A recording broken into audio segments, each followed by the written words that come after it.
Bismillahirrahmanirrahim. Assalamualaikum warahmatullahi wabarakatuh. Innal hamdalillah nahmaduhu wa nasta'inuhu wa nastaghfiruhu wa nastahdihi wa na'udzu billahi min shururi anfusina wa min sayyiati a'malina. May yahdihillahu fahuwal muhtad wa may yudlil falan tajida lahu waliyyan mursyida. Asyhadu an la ilaha illallah wahdahu la syarika lah wa asyhadu anna Muhammadan abduhu wa rasuluh. Ballagha risalah wa adal amanah wa nasaha al-ummah wa tarakaha ala mahajjatil bayda laylaha kanahariha la yazighu anha illa halik. Amma ba'd. Ma'asyiral mu'minin rahimani wa rahimakumullah jami'an. Alhamdulillah, kita bersyukur kepada Allah Azza wa Jalla dengan segala nikmat yang Allah berikan kepada kita semua. Salawat dan salam kepada Nabi Muhammad sallallahu alaihi wasallam, khairul anbiya wal mursalin, sebaik nabi dan sebaik rasul.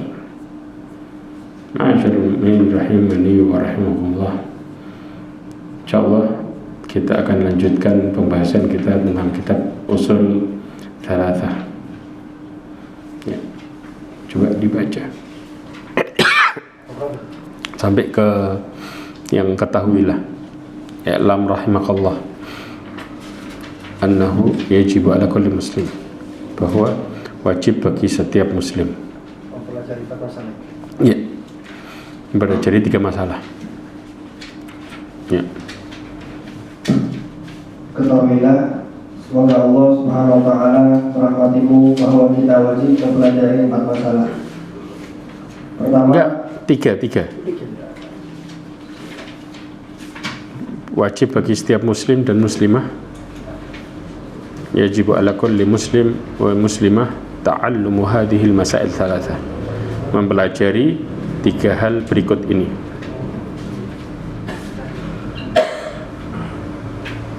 Dan mengamalkannya, wal amalu bihinna.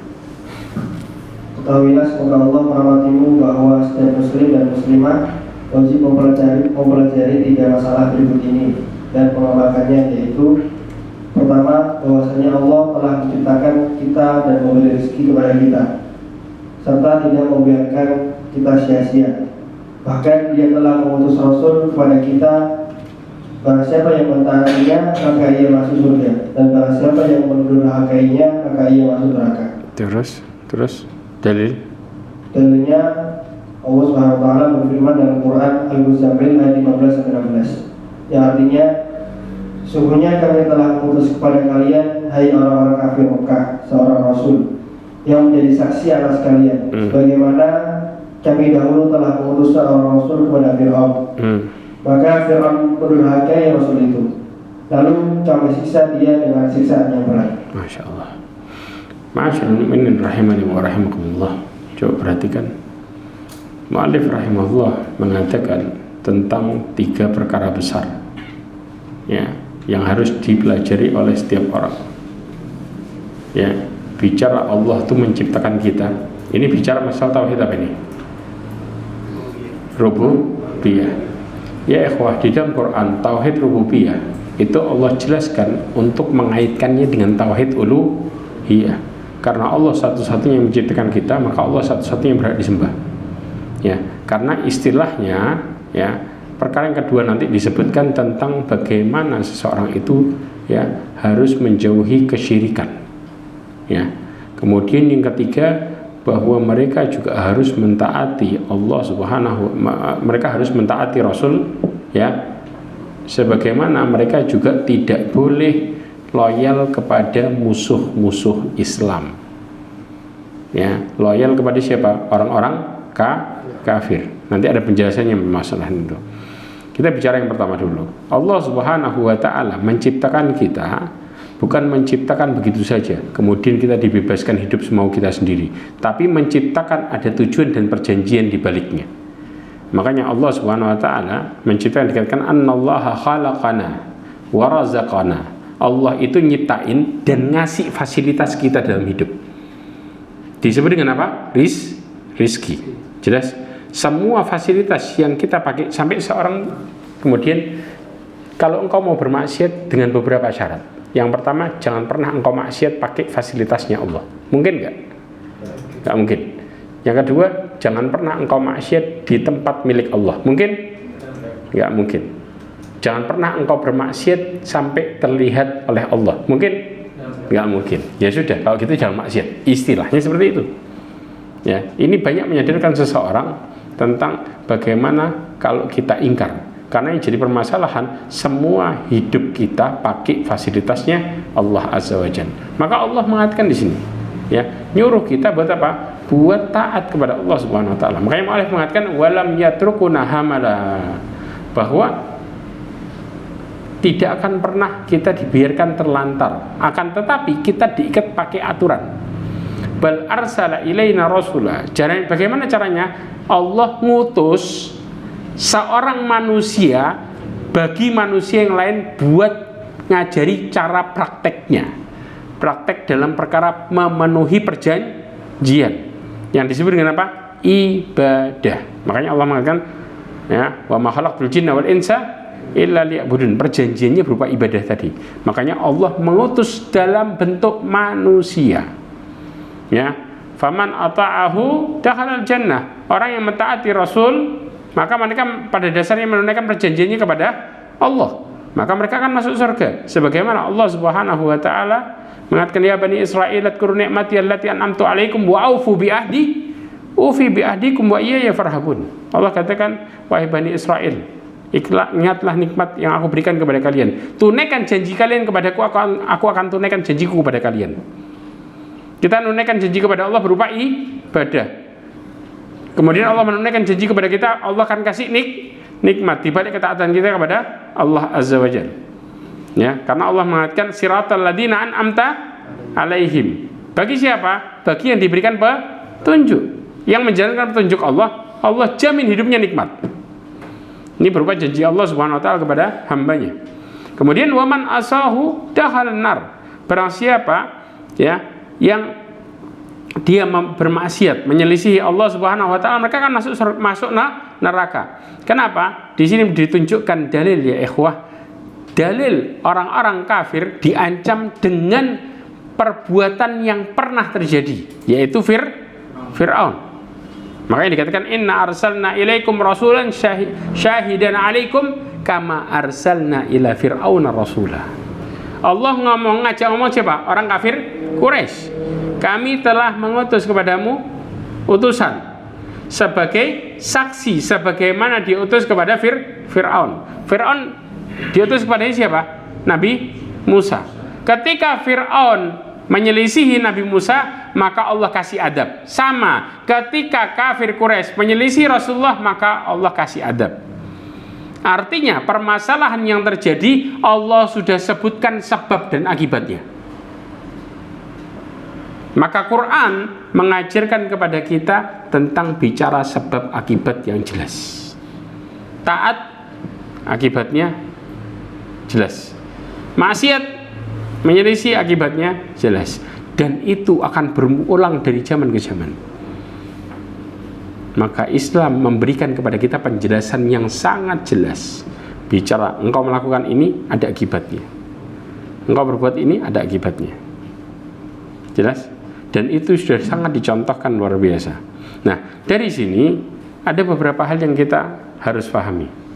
Dari 3 permasalahan yang wajib kita amalkan adalah yang pertama, Allah itu ada, menciptakan kita dan tidak membiarkan begitu saja, gitu? Akan tetapi mengutus Rasulnya sehingga kita suruh taat. Ya, inti dari 3 hal. Yang kedua, Allah tidak ridho dengan kesyirikan. Ya, yang kedua adalah Allah tidak ridho dengan kesyirikan. Yang ketiga, kita tidak boleh loyal kepada musuh Allah dan Rasulnya.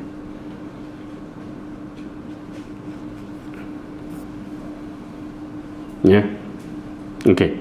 Sekarang bicara Allah itu ada. Ya, ada sebuah logika yang paling gampang yang mematahkan orang yang merasa Allah nggak ada. Apa logikanya?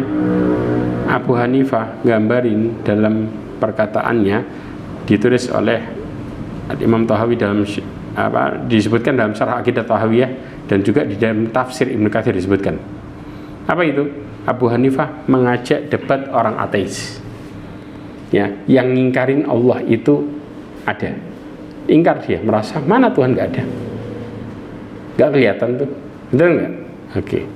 Maka mulai dikatakan apa? Bagaimana pendapatmu kalau ada sebuah kapal dikasih muatan penuh, ya, kemudian kapal tersebut ngarungin samudra, gelombang kecil, angin tenang, sampai kemudian melewati tiba-tiba ada gelombang besar, dan kapal itu terus berlayar sampai ke tujuannya sesuai dengan tempatnya, ya, tanpa guncangan dan berbelok arah, padahal nggak ada yang nyetir,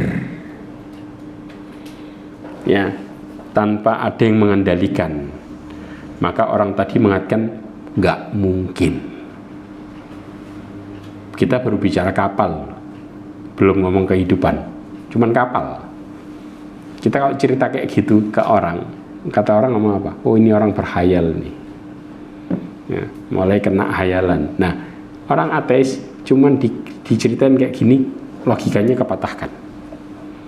Berarti kalau gitu nggak mungkin juga, ya, adanya kehidupan ini yang begitu rapi luar biasa, kemudian nggak ada yang nyiptain dan nggak ada yang ngatur, betul nggak? Ya, ini yang dimaksud. Ini untuk membantah istilah mereka yang tidak meyakini Allah Subhanahu wa Ta'ala. Kemudian Allah Subhanahu wa Ta'ala, ya, berfirman tentang orang-orang yang cerdas, yang menggunakan akalnya untuk merenungi kebesaran Allah Subhanahu wa Ta'ala. Al-Baqarah 164.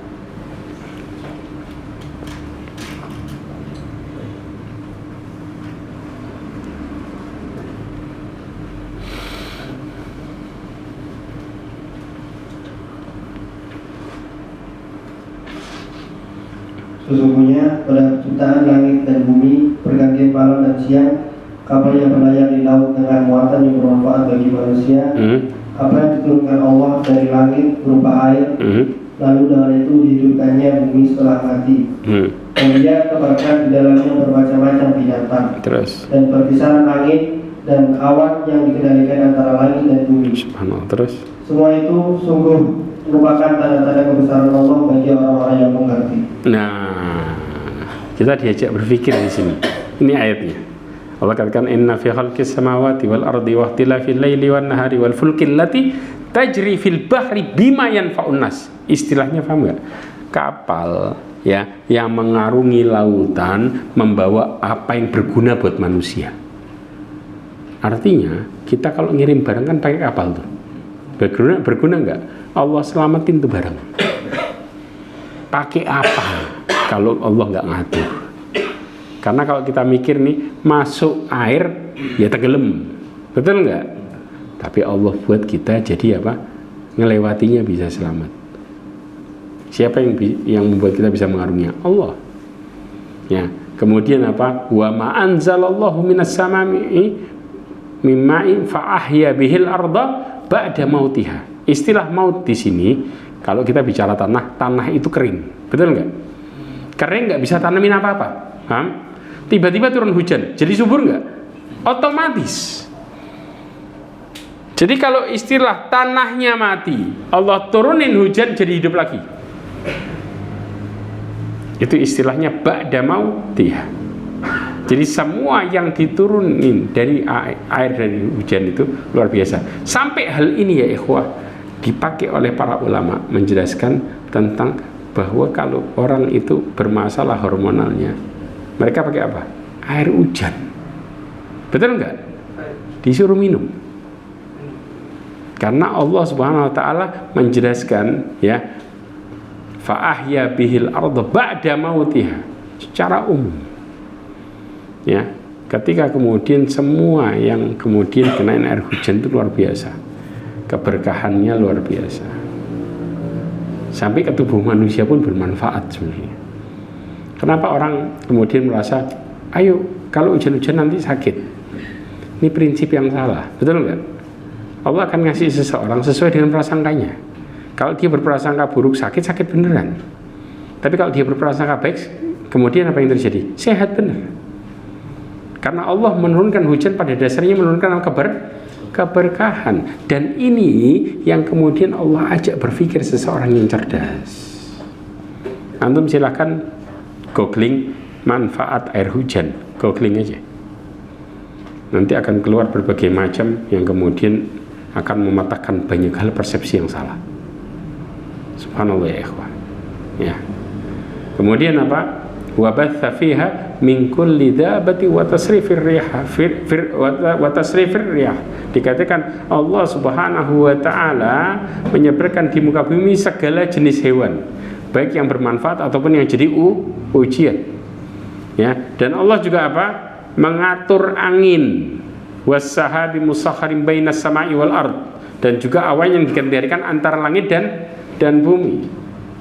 Karena awan di apa? Di antara langit dan bumi, berjalan Allah yang ngatur semuanya. Ya, ini menunjukkan supaya kita kalau mengenal tanda itu, maka kita akan mengenal kebesaran Allah. Tanpa ngelihat Allah, kita sudah tahu Allah itu ada. Dari mana? Dari ciptaannya yang rapi.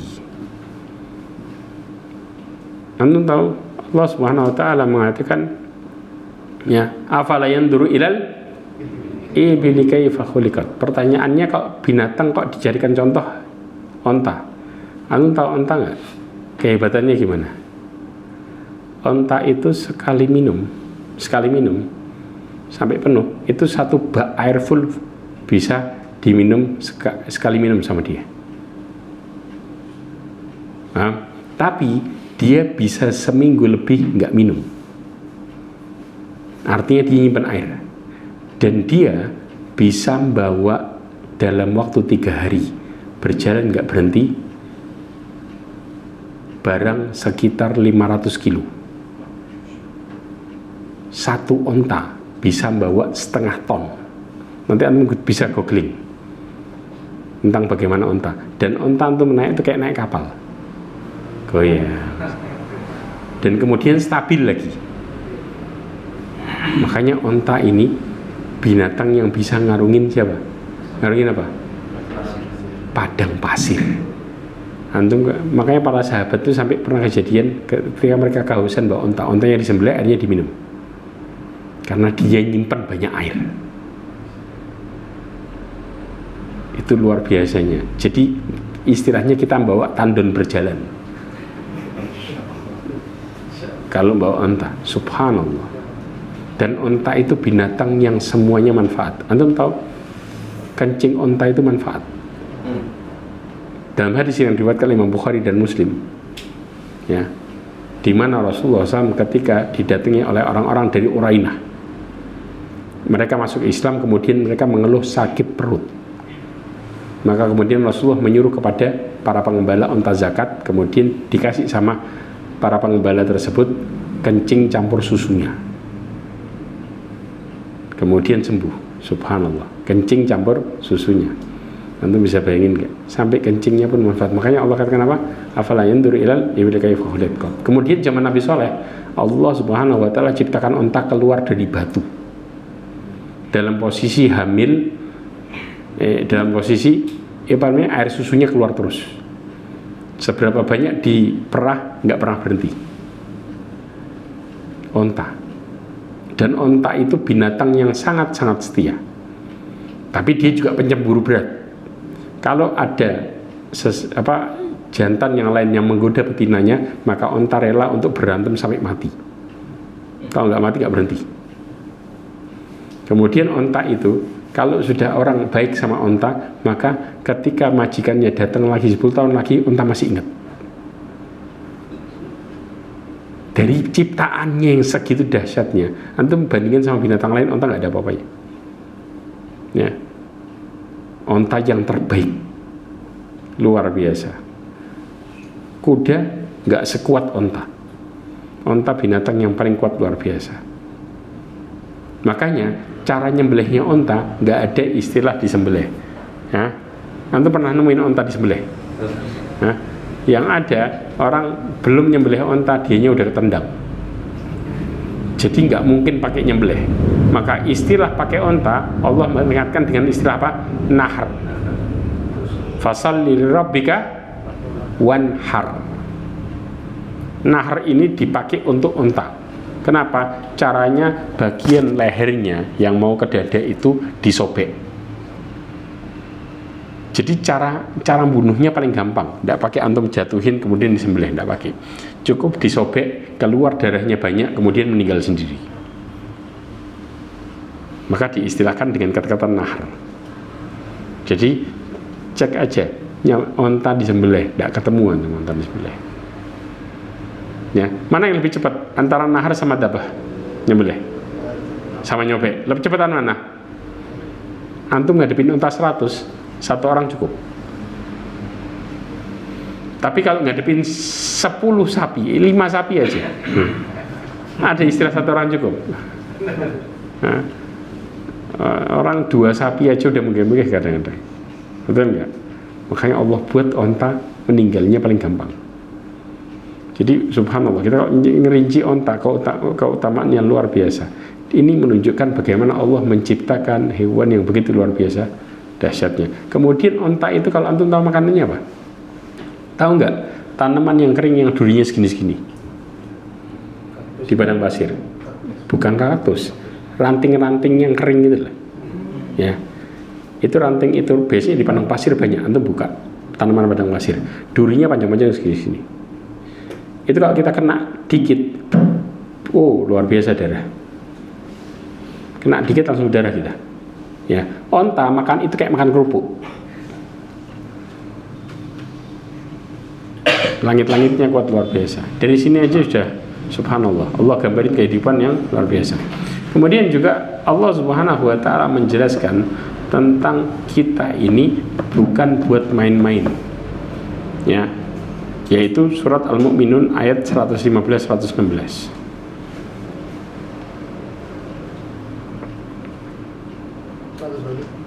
Iya, 115-116.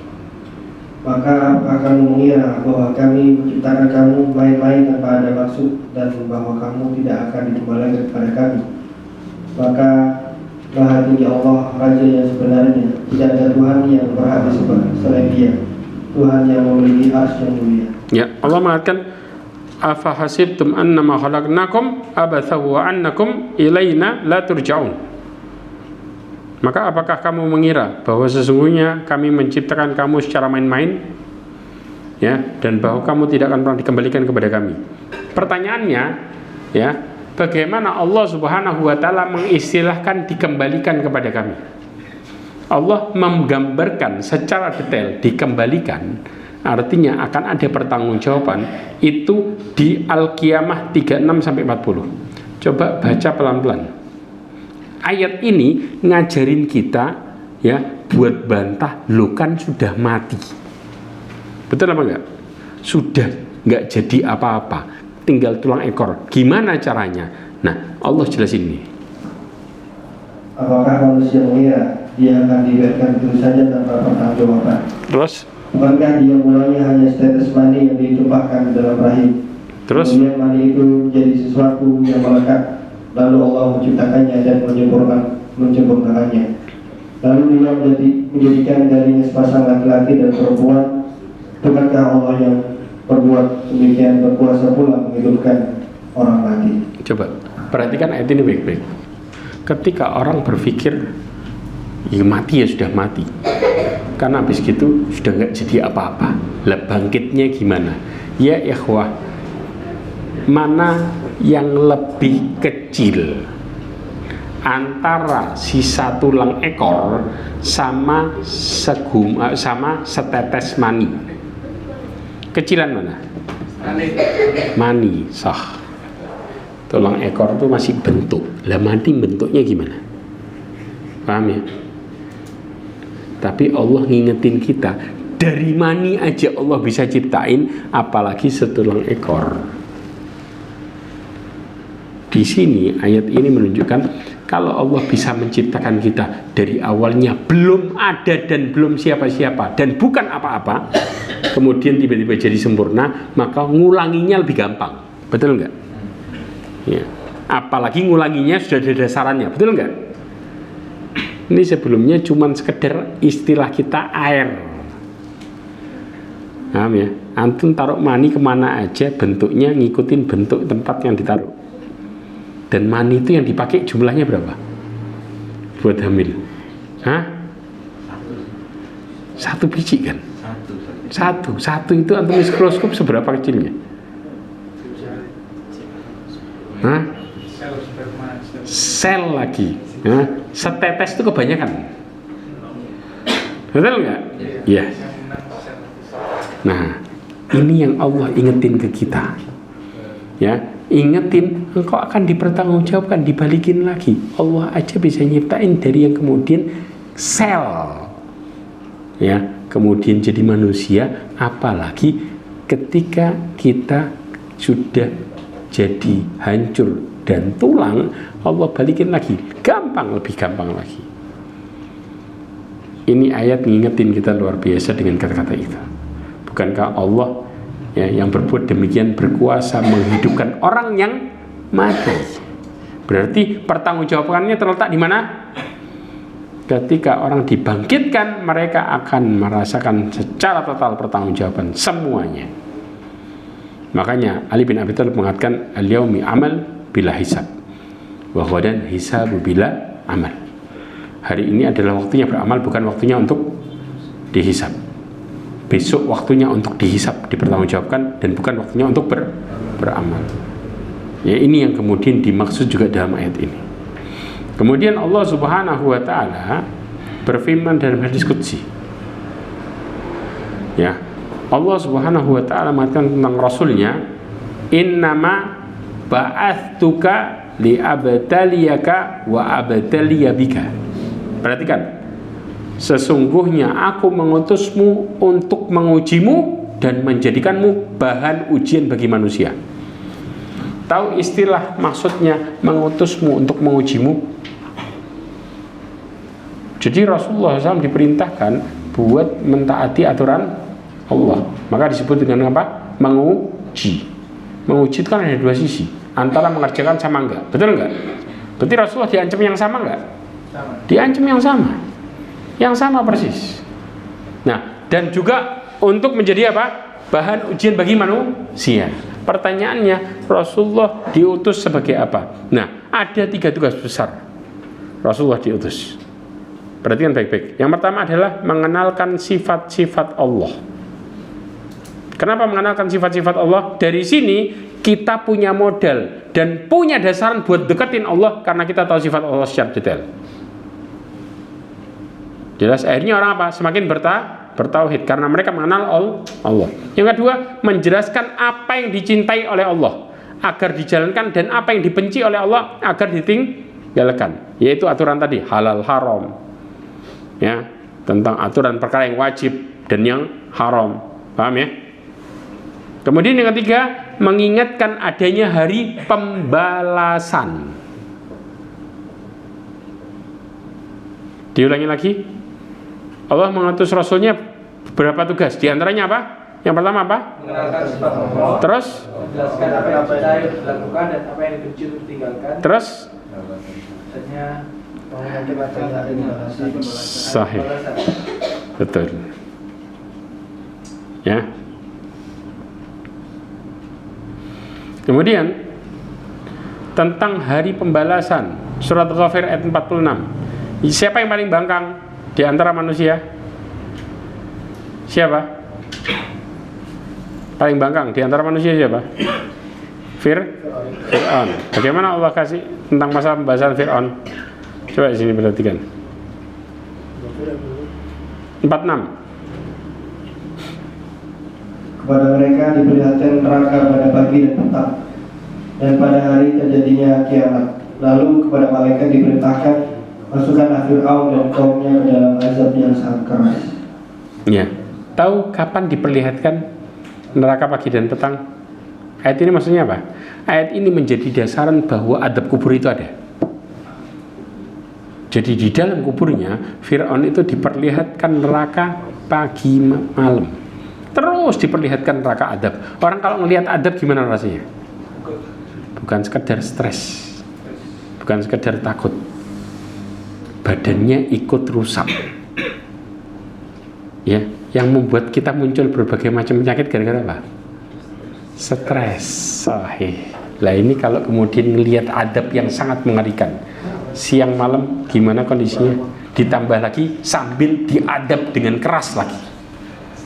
Sudah hatinya hancur, badannya rusak. Di waktu bersamaan. Di mana ini diceritakan? Di kuburan. Ya, dari awal pertama masuk ke negeri akhirat, pintunya aja udah diginiin. Makanya disebut dengan apa? Adanya hari pembalasan. Dari mulai di mana? Di kuburan. Bahkan Rasulullah SAW mengatakan, la yadkhuluna nar ahad illa uriya maq'adahu minal jannah walau ahsana liyazdadu hasrah. Dalam hadis Nabi SAW disebutkan, tidak akan pernah seseorang masuk ke dalam neraka kecuali diperlihatkan tempatnya di surga kalau dulu baik, supaya tambah nyesel. Jadi semua pasti ngelihat surga dan neraka, mau yang taat mau yang buruk, semuanya ngelihat surga dan neraka. Karena Rasulullah juga mengatakan, wala yadkhulunal jannata ahad illa uriya maq'adahu minan nar walau asa'a liyazdadu syukra. Gak akan pernah seseorang masuk ke dalam surga sebelum diperlihatkan tempatnya di neraka kalau dulu berbuat buruk, supaya tambah bersyukur. Jadi penduduk surga itu lihat dulu, kalau engkau maksiat tuh lu tempatmu, ditunjukin tuh tempatmu. Dia lihat, ya Allah, alhamdulillah, mereka bersyukur. Kapan ini? Di kuburan. Jelas. Subhanallah. Ini yang dimaksud benar-benar pembalasan itu luar biasa. Ya kayak gini, ikhwan. Kemudian yang kedua, masuk ke dalam materi ya. Kedua, bahwasanya Allah tidak ridho jika dalam beribadah kepadanya dia dipersekutukan dengan sesuatu apapun, baik dengan malaikat yang terdekat atau nabi yang diutus. Allah Subhanahu wa taala berfirman dalam Quran Al-Jin ayat 18 yang artinya, dan sesungguhnya masjid-masjid itu adalah kepunyaan Allah. Terus? Maka janganlah kalian menyembah seorang pun di dalamnya di samping menyembah Allah. Subhanallah. Ma'asyiral mu'minin rahimani wa rahimakumullah. Di dalam ya, antum tahu malaikat itu bagaimana takutnya sama Allah Azza wa Jalla. Ya, malaikat itu begitu takut luar biasa. Saking takutnya malaikat sama Allah Subhanahu wa taala, ketika mereka menerima perintah Allah Subhanahu wa taala, maka sebagian mereka sampai ketakutan kemudian pingsan. Padahal malaikat itu kecil apa gede? Hah? Besar luar biasa ya. Ada yang bawa kitab tauhid nggak? Ada nggak di sini kitab tauhid? Ada? Iya, kitab tauhid. Coba dibuka. Ya, lihat bagaimana kemudian malaikat, tahu nggak yang paling dekat sama Allah siapa? Paling dekat? Malaikat. Loh iya kan? Allah ngajak omong siapa? Apa para nabi? Enggak, malaikat. Jadi makhluk istilah kita, kalau kita nyekutuin Allah Azza wa Jal pakai malaikat yang paling dekat pun, malaikat punya sifat. Ya, coba ada bab itu malaikat kan?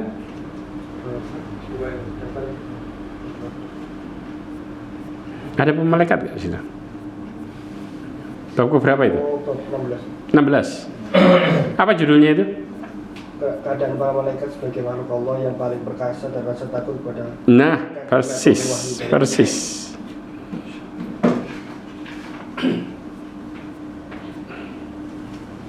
Coba dibaca. Allah Subhanahu wa taala berfirman dalam Quran Sabat ayat 23, sehingga apabila telah dihilangkan ketakutan dari hati mereka, mereka berkata, apakah yang telah difirmankan oleh Tuhan-Tuhanmu? Mereka menjawab, perkataan yang benar, dan dialah yang maha tinggi lagi maha besar. Masya Allah. Terus dalil yang berikutnya?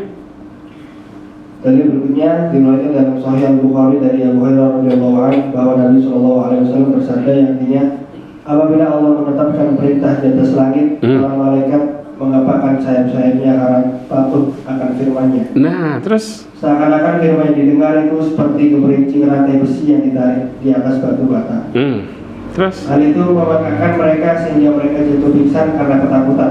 nah, jatuh pingsan karena ketakutan. Lanjut. Maka apabila telah dihilangkan rasa takut dari hati mereka, mereka berkata, apakah yang difirmankan oleh Tuhanmu?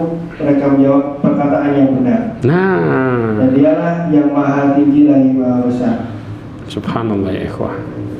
Ini yang kemudian sikap malaikat ketika dengar perintah Allah. Sampai sebagian mereka apa? Gemeteran kemudian pingsan. Nah, ada kemungkinan nggak malaikat ridho kemudian disekutukan dengan Allah? Dengar aja udah pingsan, apalagi sampai mereka melakukan hal yang paling Allah benci, menjadi sekutunya Allah. Ya, ini orang yang kemudian akalnya pendek, istilahnya orang itu nggak pakai mikir, itu sudah tahu kalau malaikat nggak bisa menjadi hal yang kemudian buat disekutukan. Apalagi kalau yang disekutukan ini siapa? Orang soleh. Secara logika masuk nggak? Sangat-sangat tidak bisa. Karena kalau bicara antara malaikat dengan orang soleh, mana yang lebih besar? Malaikat. Yang lebih dekat kepada Allah siapa? Malaikat. Jelas logika ini? Ya, ini buat membantah ketika mereka, makanya ya disebutkan ya, annallaha la yarda ayyushrika ma'ahu ahad fi ibadatihi, bahwa Allah tidak ridha disekutukan dengan siapapun yang berada, siapapun dalam beribadah kepada Allah.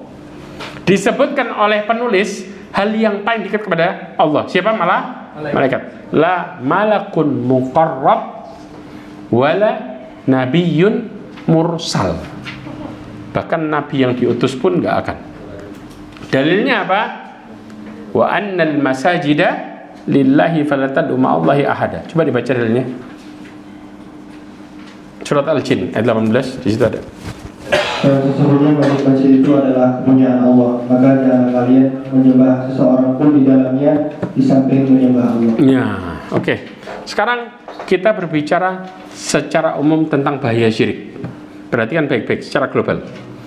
Pertama, syirik merupakan dosa terbesar.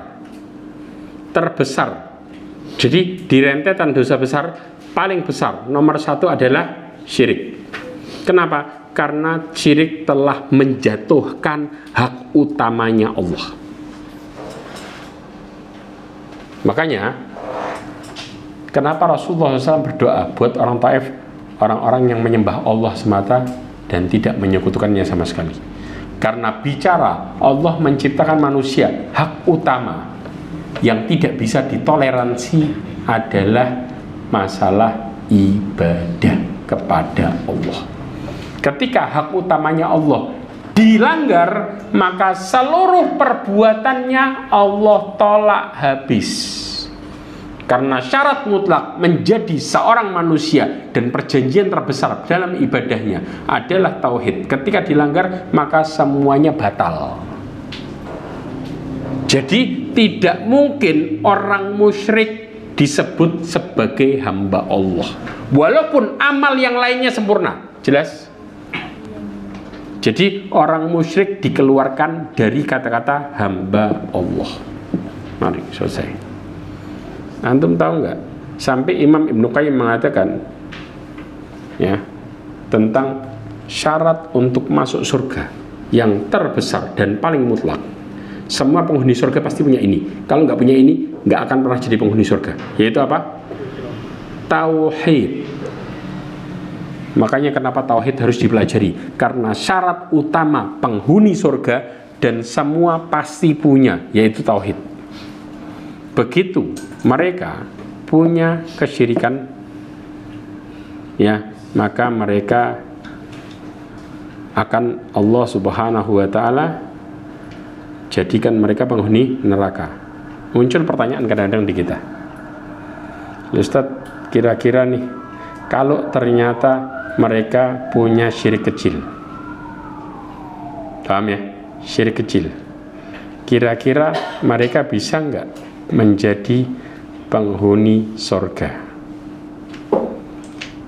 Orang yang syirik kecil itu bisa diampuni nggak? Bisa. Yakin antum? Mati dalam posisi punya syirik kecil loh.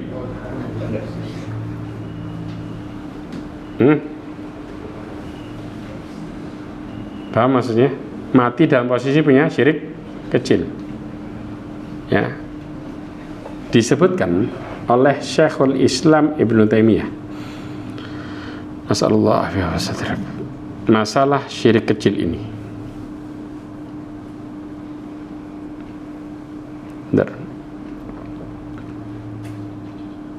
Para ulama khilaf tentang permasalahan syirik kecil. Ya, apakah mereka akan bisa diampuni oleh Allah Subhanahu wa taala, atau justru ketika mereka meninggal dalam posisi itu ya, atau mereka justru akan masuk ke dalam neraka. Ya, maka disebutkan oleh Syekhul Islam Taimiyah pendapatnya bahwa ketika seseorang memiliki dosa syirik kecil, maka mewajibkan dia untuk masuk ke dalam neraka. Tahu Islam mewajibkan. Ya, kemudian bedanya antara syirik kecil dan syirik besar adalah waktu adabnya. Antara kekal dan tidak kekal. Jadi, tapi ketika seseorang memiliki dosa syirik, ya, secara umum, maka mereka apa? Mereka akan dimasukkan ke dalam neraka. Apa dalilnya? Dalilnya adalah innallaha la yaghfiru ayyushraka bihi wa yaghfiru ma duna dzalika liman yasha. Sesungguhnya Allah Subhanahu wa taala ya tidak akan pernah apa? Mengampuni orang-orang yang menyekutukannya dan mengampuni orang-orang yang selainnya, maksudnya yang melakukan dosa selainnya dengan sekehendaknya. Maka dari dalil ini ya disebutkan orang yang melakukan syirik kecil masuk ke dalamnya, Allah Subhanahu wa taala akan mewajibkan dia ya masuk ke dalam neraka. Disebutkan dalam kitab Ar-Ra'du ya Al-Bakri disebutkan ya waqad yuqalu asyirku la yughfaru minhu syai'an la akbar wa la asghar. Perhatikan kata-katanya, dan bisa dikatakan bahwa kesyirikan itu kalau mati dalam posisi belum bertobat ya tidak diampuni sama sekali, baik yang kecil ataupun yang besar. Ya. Ala muqtada umumil Quran, berdasarkan dalil keumuman Al-Quran. Yaitu tadi, innallaha la yaghfiru ayyushraka bihi wa yaghfiru ma duna dzalika liman yasha. Wa in kana sahibu syirkil asghar yamutu musliman. Orang kalau mati dalam posisi punya syirik kecil tetap disebut sebagai orang muslim. Tapi kalau orang mati dalam posisi syirik besar disebut sebagai orang musyrik. Musyrik masuk dalam apa? Kafir. Ya, makanya wa in kana sahibu syirkil asghar, walaupun pelaku syirik kecil meninggal dalam kondisi muslim, lakinna syirkahu la yughfaru lahu bal yu'aqab alaihi wa in dakhala ba'da dalikal jannah. Akan tapi syiriknya ya membuat dia harus dihukum di neraka, harus. Jadi kalau orang punya syirik kecil pasti masuk, pasti nyemplung dulu, dicuci, dosa syirik kecilnya hilang, baru bisa masuk surga. Makanya Allah katakan apa? Wa yaghfiru ma duna dzalika liman yasha. Allah mengampuni dosa selain syirik dengan kehendaknya. Jadi ada kemungkinan dosa selain syirik diampuni sama Allah total, tapi tidak dengan dosa syirik walaupun kecil. Paham sekarang? Jadi jangan remehin. Ini kan syirik kecil ya ikhwah, mati dalam posisi itu celaka kita habis. Jangan bicara kecil. Memang bukan selamanya, tapi wajib masuk neraka, wajib. wajibnya nggak enak. Kalau sudah mikir wajib, pikiran kita sudah langsung apa? Nggak ada yang tenang, stres pasti. Betul nggak? Ya. Jadi dari maksud syirik kecil tidak diampuni, ya, ada dua hal yang harus kita pahami. Yang pertama, dia harus diletakkan dalam timbangan keburukan. Berarti hilang nggak timbangan keburukannya? Tidak akan hilang sama sekali. Satu. Dua, ya, harus diadab, tapi tidak kekal. Tapi judulnya harus diadab. Berarti kalau ngelewatin sirat gimana? Nyemplung. Antum punya kebaikan banyak luar biasa. Bahkan antum disebut orang soleh luar biasa. Faham? Kata orang. Tapi antum punya satu dosa syirik kecil. Ujungnya kemana? Neraka. Sah. Selesai. Makanya ya, kenapa harus belajar tauhid? Karena modal besar masuk surga cuma ini. Kalau kita istilahnya punya kesalahan yang lain, tapi kita bertauhid, masih ada kemungkinan masuk surga dari awal. Paham? Karena Allah bisa mengampuni. Banyak dalil yang kemudian menjelaskan tentang masalah di syafaat. Jelas? Tapi kalau kita sudah punya dosa syirik belum bertobat, walaupun syirik kecil, maka hidup kita kelar di neraka dulu. Dan para penghuni neraka keluar, mereka dapat stempel mantan neraka. Disebutkan di dalam tafsir Tabari sebagai jahannamiyun, mantan penghuni neraka. Ya ikhwah, kalau sudah dapat stempel kayak gitu, tidak enak. Ya, oke.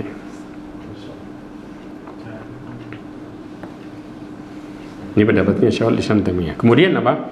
Allah Rasulullah SAW mengatakan, ditanya oleh sahabat, ayyudan bin a'dham indallah, dosa yang paling besar di sisi Allah apa?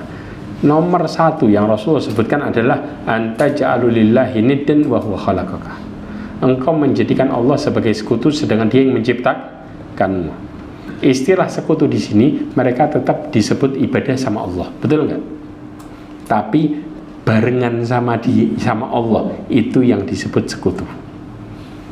Karena orang-orang Quraisy, kenapa mereka memusuhi Rasulullah SAW? Padahal dalam surat boikotnya mereka menulis Bismillah. Anda tahu, orang-orang Quraisy itu kalau meletakkan surat boikotnya di tembok Ka'bah, mereka mulai nulis dengan mengatakan Bismillah. Kenapa? Karena pada dasarnya mereka menyembah siapa? Nyembah Allah. Jadi patung yang mereka katakan itu simbolik orang soleh. Dan ini terjadi dari mulai zamannya Nabi Nuh. Orang soleh zamannya Nabi Nuh berapa orang? 5. Orang soleh zamannya yang terbesar di zamannya kafir Quraisy berapa yang terbesar?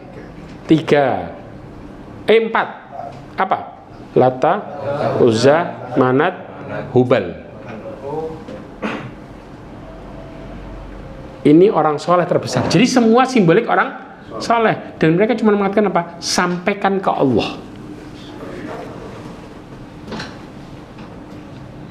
Tapi boleh nggak kita minta doa kepada orang soleh dengan syarat masih hidup?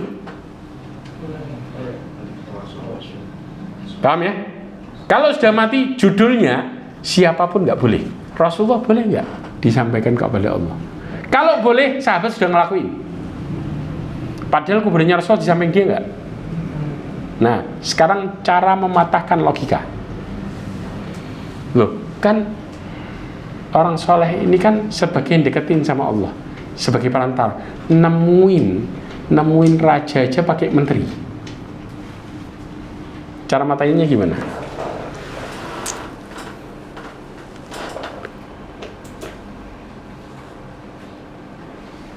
Ayo. Ada dua hal yang kita bisa matain pendapat itu. Saya minta satu aja, dua loh ini padahal. Saya minta satu. Cara matahin, ya, dengan mengatakan bahwa loh, nemuin raja aja pakai menteri, betul nggak? Kita nemuin presiden apa bisa langsung? Ya kan? Sepakat ya? Oke. Dan ini jadiin logika. Sebagai kita butuh perantara. Cara matahinnya gimana? Simpel ya, ahi. Hah? Ani makhluk. Bukan. Cara matahinya, pegang ini baik-baik. Allah tidak pernah butuh makhluknya. Berarti Allah sama raja sama apa beda? Beda, sah. Ya, itu kan raja butuh manusia yang lainnya. Allah butuh makhluk gak? Enggak. Sepakat gak? Sepakat. Selesai. 1. 2. Kita samakan dengan yang sama-sama Nabi dalam posisi masih hidup. Siapa Nabi yang masih hidup? Nabi Isa. Ada yang nggak yang berani ngomong mengatakan kita boleh minta sama Nabi Isa? Ada yang ngomong? Orang Muslim. Padahal Nabi Isa masih hidup, betul nggak? Nabi Isa nggak boleh dimintain, apalagi orang soleh. Mana yang lebih tinggi derajatnya? Nabi Isa sama orang soleh? Yes, sudah. Antum ngomong sama orang Muslim yang ngomong kayak gitu. Coba, yuk kita minta ke Nabi Isa. Langsung kaget gak dia? Kenapa kaget? Hah? Kan Nabi Isa masih hidup. Kenapa kok gak dimintain? Jelas? Paham? Dengan dua ini, logika mereka patah habis. Sepakat? Oke, lanjut. Yang kedua, syirik ini yang mengingatkan seorang yang meninggal dalam kondisi syirik tidak akan dia pernah diampuni selama-lamanya.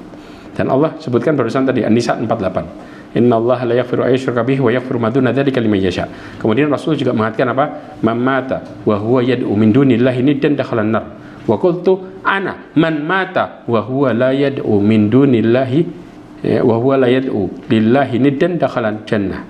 Kata Rasulullah dalam hadis riwayat Imam Bukhari, barang siapa yang mati sedangkan dia menyuruh selain Allah sebagai tandingannya, artinya dia menyuruh Allah sama Allah, dia menyuruh yang lainnya juga, ya, maka dia masuk neraka. Jelas. Secara umum nggak ini? Rasulullah sebutin syirik kecil nggak di sini? Apa umum? Umum. Mau syirik kecil, syirik besar sama. Ya. Kemudian, sedangkan aku berkata, barang siapa yang mati dia tidak menyekutukan Allah dengan sesuatu, maka dia masuk surga.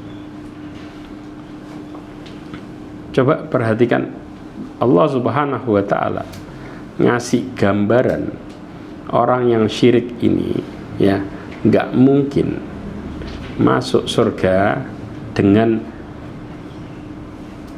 gambaran yang luar biasa. Coba dibuka surat Al-A'raf ayat 40 sama dibuka surat Al-Hajj ayat 31. Antum perhatikan cara Allah memahamkan kita istilah nggak masuk surga. Sesungguhnya orang-orang yang mendustakan ayat kami dan menyombongkan diri terhadapnya tidak akan dibukakan pintu-pintu langit bagi mereka, dan mereka tidak akan masuk surga sebelum unta masuk ke dalam lubang jarum. Nah, jelas. Antum kalau mikir unta masuk ke lubang jarum seberapa? Onta-ontaan aja nggak mungkin. Ada istilah onta-ontaan bisa masuk ke lubang jarum? Hah? Paham ya? Siapa yang bisa buat onta-ontaan masuk ke lubang jarum? Apalagi bicara onta beneran. Lubang jarum yang sebenarnya ya, jangan jarumnya digedein. Ya, lubang jarum yang sebenarnya kita bicara. Ya. Kemudian Allah mengistilahkan tahu dibukakan langit, karena ketika orang meninggal mereka akan diangkat ke langit. Ya, di langit pertama nggak mungkin dibukain, apalagi masuk surga. Sampai sebelum unta masuk ke lubang jarum. Itu istilah kita kalau kita bilang langsung ngomong mustahil. Kemudian ayat yang berikutnya, tadi ayat berapa? Al-Hajj 41. Ya. Mereka dibuat kayak gimana yang musyrik tadi? Terus yaitu orang-orang yang jika kami beri kedudukan di bumi, mereka melaksanakan sholat, menunaikan zakat, dan menyuruh berbuat yang ma'ruf dan mencegah dari yang munkar. Al-Hajj 41. 31 maaf 31. Beribadahlah dengan ikhlas kepada Allah tanpa menyekutukannya. Terus? Siapa menyekutukan Allah, maka seakan-akan dia jatuh dari langit lalu disambar oleh burung atau diterbangkan angin ke tempat yang jauh. Nah, maksudnya apa? Rasulullah SAW membaca ayat ini ya dari atas langit. Ketika mereka sudah ditolak untuk dibukakan langit pintu pertama, maka kemudian mereka turun ke bawahnya pakai apa? Dilempar. Tahu dilemparnya gimana? Dilemparnya kayak disambar burung, jres. Kemudian diterbangin angin, jadi jatuhnya bukan lurus. Kemana? Muter baru jatuh. Itu kondisi musyrik, matinya gitu. Kebayang? Dan ini gambaran orang musyrik yang kemudian dari belum ditanya malaikat aja udah digituin sama Allah Azza wa Jalla. Artinya kematiannya adalah mulai adabnya terjadi. Terus menerus, makanya digambarkan orang musyrik tadi ketika mereka mati, mereka tidak mau keluar nyawanya sama sekali. Kenapa nggak mau keluar nyawanya? Al-An'am 93. Coba lihat gambarannya bagaimana Allah kemudian nyabut orang musyrik. Caranya gimana? Karena Allah kasih adab gak berhenti. Dari mulai ditarik nyawanya sampai terus menerus selamanya. Lanjut. Siapakah yang lebih zalim dari orang-orang yang mengada-adakan dusta terhadap Allah atau yang berkata telah diwajibkan kepadaku, padahal tidak diwajibkan sesuatu pun kepadanya. Dan orang yang berkata, aku akan menurunkan seperti apa yang diturunkan Allah. Alangkah ngerinya sekiranya engkau melihat pada waktu orang-orang zalim berada dalam kesakitan sakaratul maut, sedang para malaikat memukul dengan tangannya sambil berkata, keluarkanlah nyawamu. Pada hari ini kamu akan dibalas dengan azab yang sangat menghinakan, karena kamu mengatakan terhadap Allah perkataan yang tidak benar, dan karena kamu menyombongkan diri terhadap ayat-ayatnya. Tahu dicabutnya pakai apa? Dipukuli. Dalam hadis disebutkan dipukuli wajah sama punggungnya sampai keluar nyawanya. Kalau malaikat yang mukul gimana? Kita dipukul orang, ya, kalau istilahnya masih ada rumah sakitnya. Kalau malaikat yang mukul, nggak ada kemungkinan rumah sakit. Paham maksudnya? Saking dahsyatnya luar biasa. Jadi seberapa besar bertahannya nyawa di tubuhnya, mereka lebih baik ngerasain sakit di tubuh dibanding dengan keluar dari tubuhnya. Karena begitu keluar, langsung mereka mulai merasakan adab. Gara-gara apa? Musyrik. Selesai. Dari sini aja udah hancur. Kebayang? Ya ikhwah. Paham? Makanya kenapa kok Rasulullah dakwahin tauhid 13 tahun? Karena kalau berkaitan dengan hal yang paling dibenci sama Allah, gak ada istilahnya keberuntungan satu detik pun dalam hidup. Mereka akan jadi manusia paling hancur. Jelas gambarannya. Kemudian juga na'udzubillah. Nah, sekarang orang-orang yang nanti akan diadab di neraka, walaupun keluar dari neraka, disebut sebagai jahannamiyun. Nah, istilah jahannamiyun ini yang pernah diadab di neraka jahanam. Di leher-leher mereka akan dikenali tanda bahwa mereka adalah alumni neraka jahanam. Gak hilang loh. Di lehernya ada tandanya. Hati-hati, istilah paling nyemplung sebentar, antum bakal kena stempel. Stempel mantan neraka di leher. Jelas? Nah, hadis tentang masalah jahannamiyun ini ada hadis riwayat Imam Muslim. Ya, yang panjang hadisnya. Masih ada waktu nggak? Masih. Kita bahas ya hadisnya. Dibahas apa nanti aja? Bahas, oke. Perhatikan baik-baik ya, bagaimana istilah jahannamiyun ini. Rasulullah SAW mengatakan dalam hadisnya dari Abi Sa'id Al-Khudri radhiyallahu anhu, hadis ini diriwayatkan oleh Imam Muslim, saya kasih nomornya, nomor 183. Ya, nanti antum bisa buka di hadis nomor 183, nanti antum ketemu itu hadis. Dikatakan hatta idza khalasul mu'min minan nar. Perhatikan. Ya, setelah orang-orang mukmin itu dibebaskan dari neraka, Tahu maksudnya? Artinya ada orang-orang mukmin yang bakal mereka melewati neraka, mereka nggak masuk tapi selamat dari neraka. Jelas ya? Kemudian fawalladzi nafsi biyadihi, demi jiwaku yang berada di tangannya, kata Rasulullah, ma minkum min ahadin bi ashadda munasyadatan lillahi fi istiqsa'a al-haqqi minal mu'minina lillahi yaumil qiyamah li ikhwanihim alladina finnar. Rasulullah mengatakan, sungguhnya kalian asyad di munasyadah. Munasyadah itu gigih. Kalian begitu gigih dalam memohon kepada Allah untuk memperjuangkan hak orang-orang yang beriman untuk saudara-saudaranya yang berada di dalam neraka. Mereka mengatakan apa? Mereka mengatakan yaquluna rabbana kanu yasumuna wa yusalluna wa yuhajjuna. Ya, dikatakan ya Allah, mereka dulu yasumuna ma'ana, puasa bareng kita, sholat bareng kita, dan haji bareng kita. Ini disebut dengan apa? Saudara. Kenapa? Karena taat bareng-bareng. Jelas ya? Kemudian fayuqalu lahum, maka kemudian dikatakan kepada orang-orang yang mohon sama Allah tadi supaya dikeluarkan saudaranya di mana? Orang-orang yang dikenalnya di mana? Dari neraka. Dikatakan akhriju man araftum, keluarkan yang kalian kenal. Ya, yang kalian kenal. Cara ngeluarinnya gimana? Ada yang tahu? Gimana cara ngeluarinnya? Kan dia di surga, teman-temannya di neraka. Cara ngeluarinnya gimana? Masuk neraka. Duh, jangan salah. Perhatikan. Fatuharramu suwaruhum 'alan nar.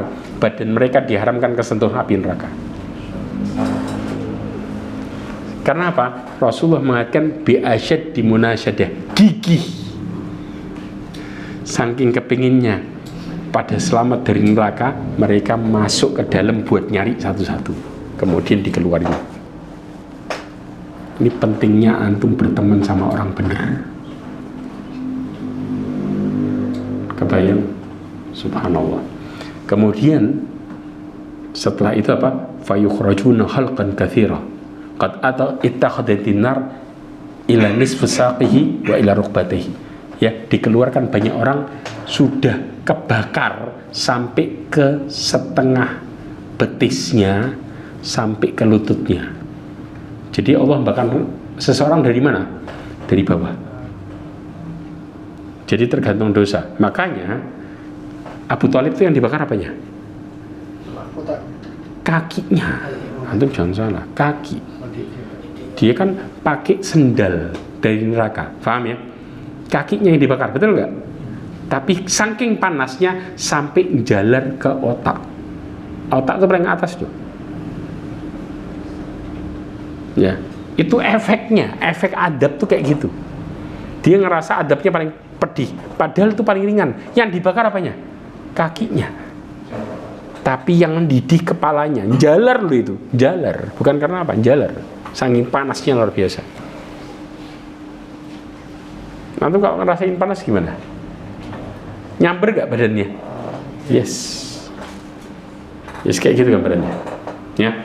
Kemudian setelah dikeluarin banyak orang, kemudian mereka mengatakan apa? Rabbana ma baqiya fiha ahadun mimma amartana bihi. Ya Allah, ya, tidak ada yang tersisa dari apa yang Engkau perintahkan kepada kami. Ya, maka kemudian Allah mengatakan lagi, irji'u, balik lagi. Faman wajadtum fi qalbihi mithqala dinari min khair fa akhrijuh.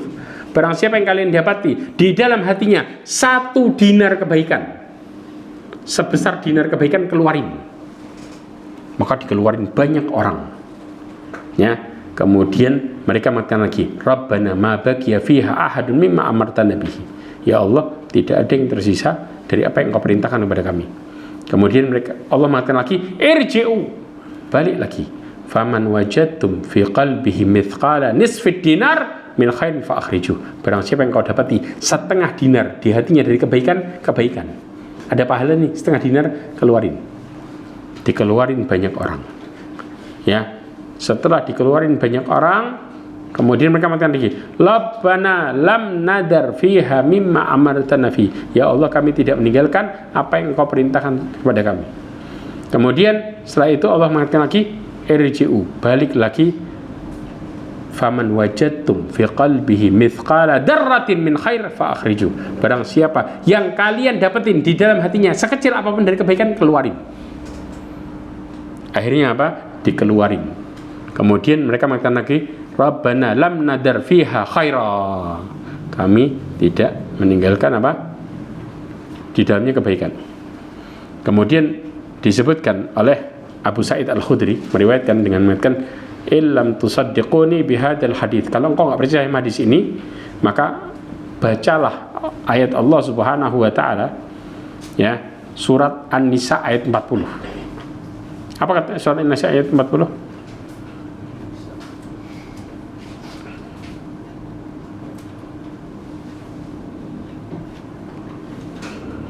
Sungguh Allah tidak akan menzalimi seorang walaupun sebesar zarrah.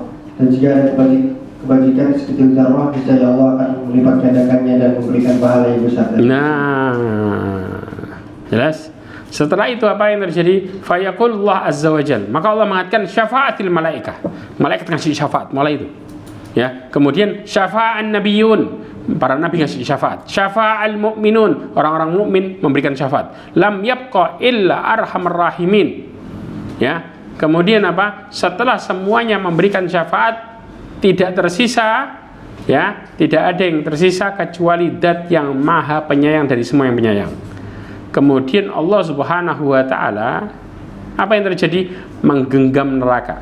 Fayaqbidu qabdatan minan nar. Menggenggam neraka, kemudian fayukhriju minha qauman lam ya'malu khairan qat. Dikeluarin kaum yang tidak pernah melakukan kebaikan sama sekali. Qad adu humaman, ya, dikeluarin dalam posisi apa? Mereka dalam keadaan menjadi arang yang hitam. Tahu menjadi arang yang hitam? Semua badannya itu arang karena full kena adab, hitam semua, istilahnya kayak lava gosong, tahu nggak? Ya, kayak gitu sudah. Ya, kemudian Allah letakkan kemana? Fayulqihim fin nahrin fi afwahil jannah.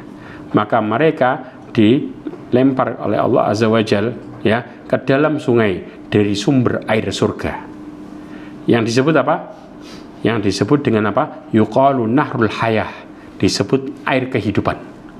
Ya, fayukhrajuna kama takhrujul hibbah fi hamilis sail. Maka kemudian mereka tumbuh kayak keluarnya benih di aliran sungai. Dari mulai tumbuh kecil, menguning, terus sampai jadi orang. Tumbuh jadi baru. Awalnya cuman arang gosong. Antum kayu, tahu ya? Bentuk jadi arang. Ya sudah, manusia jadi arang-arang kayak gitu. Dimasukkan ke sungai kehidupan, kemudian tumbuh kayak, kemudian digambarkan di pinggiran ada benih, pinggiran sungai tumbuh ya kayak gitu. Terakhir ya, orang yang nggak punya kebaikan sama sekali, tapi modalnya satu, apa? Tauhid, nggak pernah syirik, nggak punya dosa syirik.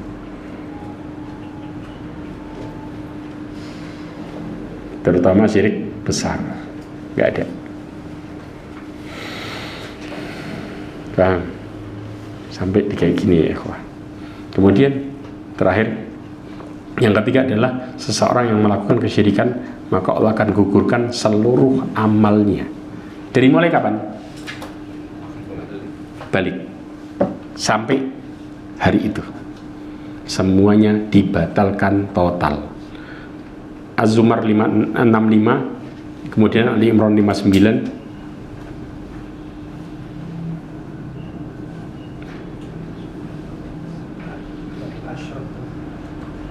Az-Zumar 65, coba dibaca. Dan sungguh telah diwahyukan kepadamu dan kepada nabi-nabi yang sebelummu, sungguh jika engkau menyebutkan Allah, niscaya akan hapuslah amalmu dan tentulah engkau termasuk orang Yahudi. Ayat ini ke siapa harinya? yang diajak, yang disampaikan buat siapa? Buat Rasulullah atau buat umatnya? Hari sini larinya kemana ini? Tujuan awalnya? Tujuannya awalnya kan Rasulullah. Paham ya? Dikatakan Allah katakan walaqad uhiya ilaika. Ke siapa? Kanya ke siapa? Bukan kum lo ini, ka. Berarti satu orang enggak? Iya. Dan sungguh telah diwahyukan kepadamu wahai Muhammad, istilahnya. Ya. Wa ilal ladzina min qablika, dan orang-orang sebelummu. Munyi siapa? Rasulullah. Apa kata Allah? La in asyrakta, kalau engkau menyekutukan. Engkau ini siapa? Rasulullah. Ini ayat lari ke Rasulullah ini. Kalau engkau wahai Muhammad menyekutukan Allah, la yahbatanna amaluka. Allah enggak ngomong kum lu ini, ka semua. Maka amalmu akan dibatalkan semuanya. Ayat ini ngomongnya ke Rasulullah langsung. Bicaranya kata ganti satu orang, bukan banyak. Lah Rasulullah aja ditegur kayak gini, lah kita.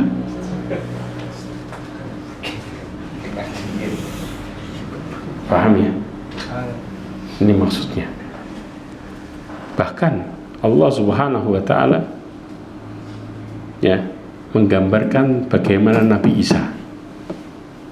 Kayak Nabi Adam. Kayak Adam. Dikatakan Ali Imran 59. Coba dibaca.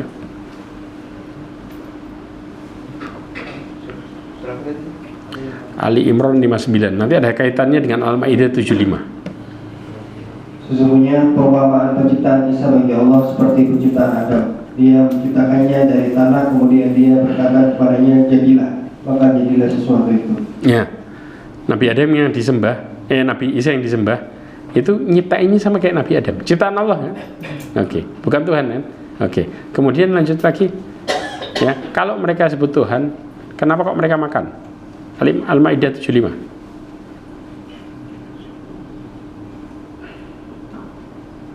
Al-Masih putra Maryam hanya seorang rasul. Sebelumnya pun sudah berlalu beberapa rasul, dan ibunya seorang yang berpegang teguh pada kebenaran.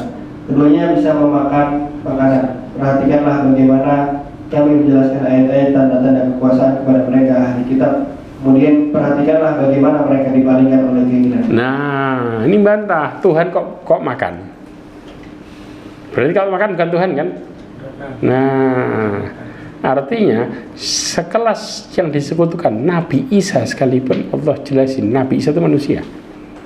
Mereka keduanya ya yang disekutukan Bunda Maria itu juga manusia. Keduanya makan. Dan mereka menjadi tanda kekuasaan Allah. Kenapa? Karena Allah memberikan mereka tanda kekuasaannya supaya hamba Allah mereka menyembah Allah semata. Karena tujuannya para nabi dikasih mukjizat supaya orang-orang yang didakwahinya mereka beriman kepada Allah Azza wa Jalla.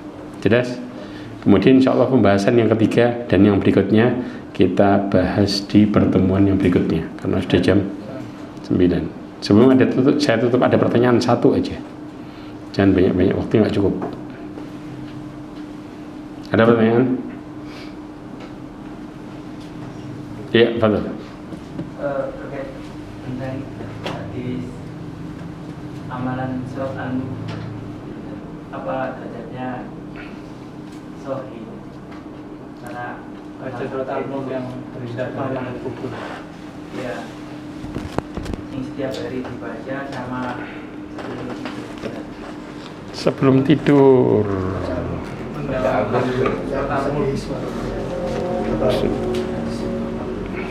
Agar terhindar dari azab kubur. Sebentar.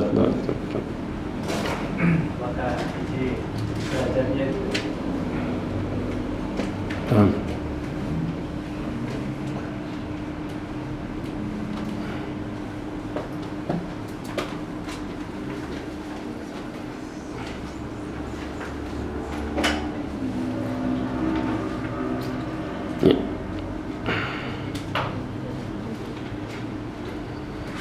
Ya. Ma'asyiral mu'minin rahimani wa rahimakumullah. Tentang derajat Al-Mulk ini Ya, ada dalam hadis riwayat Imam Tirmidzi, Abu Dawud, ya, Ibnu Majah, Imam Ahmad.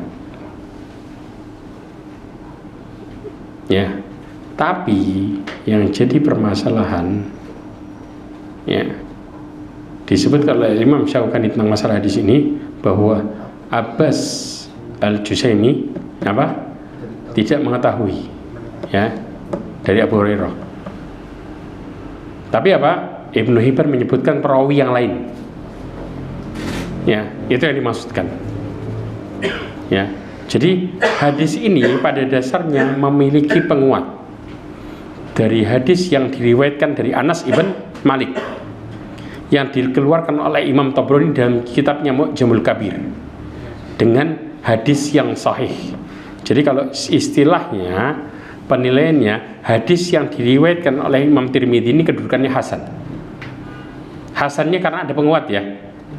Ya, bunyi hadisnya kan ketika disebutkan, ya, dari Qatadah, dari Abbas Al-Jusaimi, dari Abu Hurairah, dikatakan Inna suratan minal Qur'ani 30 ayah syafa'at lirajulin hatta ghufira lahu wa hiya suratut tabarakalladzi biyadihil mulk.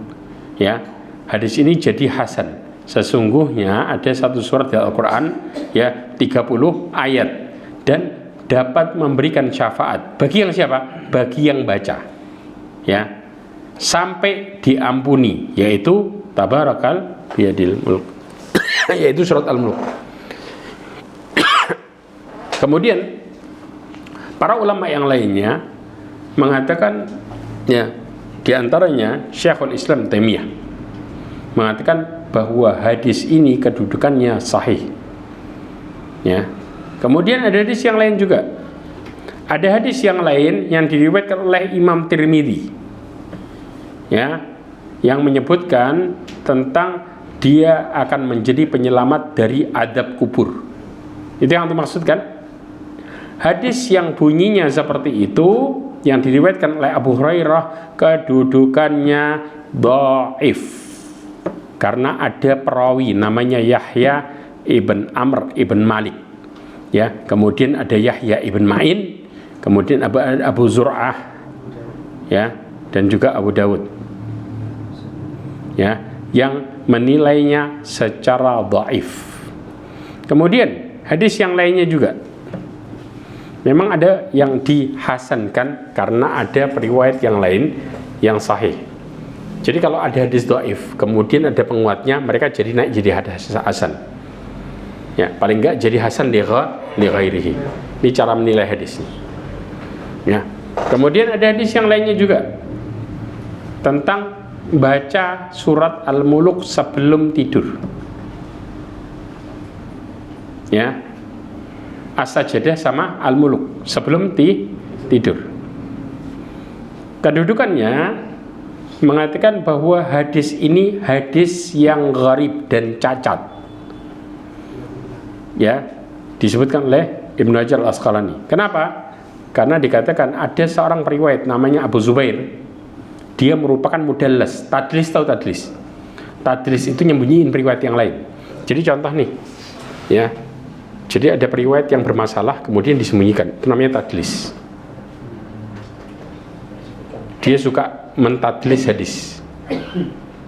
Paham? Skip. Biar kelihatannya thiqah semua. Nah, orang kalau sudah pernah mentadlis hadis maka dihukumi sebagai lemah. Walaupun hadis itu nggak ditadlis, tapi orangnya disebut sebagai dhaif karena dia mudallas. Ya. Kemudian juga disebutkan bahwa namanya Laits ibn Sulaiman, seorang perawi yang dhaif, yang sering keliru dalam masalah hadis. Orang keliru aja bermasalah. Jadi Masya Allah, hadis kalau sudah thiqah itu perawinya, ya, akidah, akhlaknya, ibadahnya luar biasa, hafalannya kuat. Maka disebutkan apa? Thiqah. Sekali dia bermasalah langsung dilemahin. Ini cara hadis itu sampai kayak gini penyampaiannya.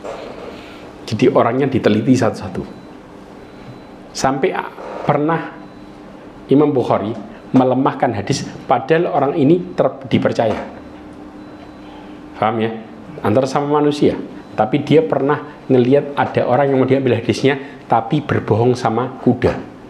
Jadi dia ngangkat karung tapi gak ada makanannya supaya kudanya dekat. Dalam posisi kayak gini langsung dilemahkan sama Imam Bukhari. Bohong sama kuda. Guys, bohong sama kuda aja bermasalah, apalagi sama orang. Sampai di titik kayak gitu. Jelas? Jadi yang Hasan yang mana? Yang diampuni. Itu riwayat yang Hasan. Yang lainnya apa? Dhaif. Ya. Kemudian juga ada yang sahih yang terakhir. Tapi ini mauquf. Mauquf ini perkataannya sahabat. Hadis tentang apa? Hadis tentang setiap malam ya membaca surat Al-Muluk maka Allah akan menghalanginya dari siksa kubur. Ya. Dan Rasulullah makan dengan kata-kata al-mani'ah. Mani'ah itu penghalang dari siksa kubur. Hadis ini diriwayatkan oleh Al-Imam Nasai dan juga Imam Hakim. Ya, tapi ini bukan disebut sebagai perkataan Rasulullah. Mauquf tuh berhenti ke siapa? Sahabat. Perkataannya siapa? Abdullah ibn Mas'ud, bukan perkataannya Rasulullah. Paham? Oke. Jadi yang sahih dari masalah keutamaan tabarruk ada dua. Ya, dari yang sebagai pengampun dosa sama dari yang penghalang dari adab kubur. Tapi yang penghalang adab kubur bukan perkataannya Rasulullah, tapi perkataannya sahabat. Jelas? Paham insyaallah? Yang lainnya dhaif, termasuk Al-Muluk sama As-Sajadah. Sah. Ya. Wallahu a'lam bishawab. Ya. Kemudian cukup ya, insyaallah. Insyaallah ini yang bisa saya sampaikan. Mudah-mudahan Allah Subhanahu wa taala merahmati kita, menjadikan kita orang-orang yang bertauhid kepada Allah Subhanahu wa taala, dijauhkan terhadap diri kita dan keturunan kita dari kesyirikan, dan mudah-mudahan Allah Subhanahu wa taala menutup hidup kita semua dan keturunan kita dengan husnul khatimah. Subhanakallahumma wa bihamdika asyhadu an la ilaha illa anta astaghfiruka wa atubu ilaik wa akhiru da'wana alhamdulillah. Assalamualaikum warahmatullahi wabarakatuh.